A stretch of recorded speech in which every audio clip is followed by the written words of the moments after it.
প্রশ্ন, নিজে নিজে এত শাস্ত্র পড়ে, এত ব্রত করে, এত কঠোর তপস্যা করেও কেন আমি ভক্তিতে আনন্দ পাচ্ছি না? না না, আপনি আনন্দ পাবেন না। কেন পাবেন না? যেমন দেখবেন, শাস্ত্র হলো আসল বস্তু।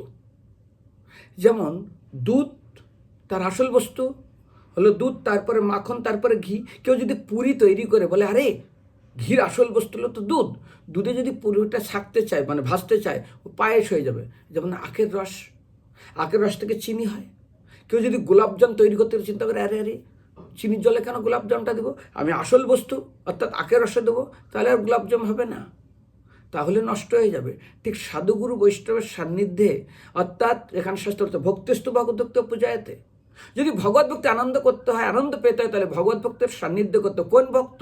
যেমন কাঠের ভিতরে আগুন আছে, এই কাঠের ভিতরে যে আগুন আছে আপনি দেখা যাবে না, যখন কাঠের দাউ দাউ করে জ্বলছে, সেই কাঠের ভিতরে যখন এই কাঠটা ফেলে দেবেন, তার ভিতরে আগুন প্রকট করবে। ঠিক যে ভক্ত ভগবত ভক্তি করে আনন্দ পাচ্ছেন, তার সান্নিধ্যে যান, অবশ্যই আনন্দ পাবেন।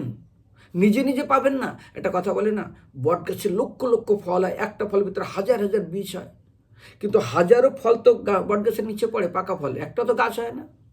হ্যাঁ, ওই বট গাছের ফল থেকে যদি গাছ হতে হয় না, তাহলে কোনো পাখি যখন খাবে, বিশেষ করে কাক হোক, কোনো পাখি যখন খেয়ে যখন মল হিসাবে পড়বে, সে পাহাড়ের উপরে পড়তে পারে, মাটির উপরে পড়তে পারে, গাছের উপরে পড়তে পারে, সেখানে মাটি নেই, জল নেই, সেখানেও গাছ হবে।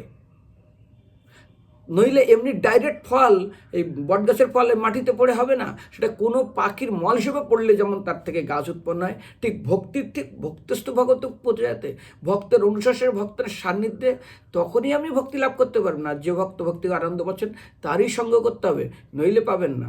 হরে কৃষ্ণ।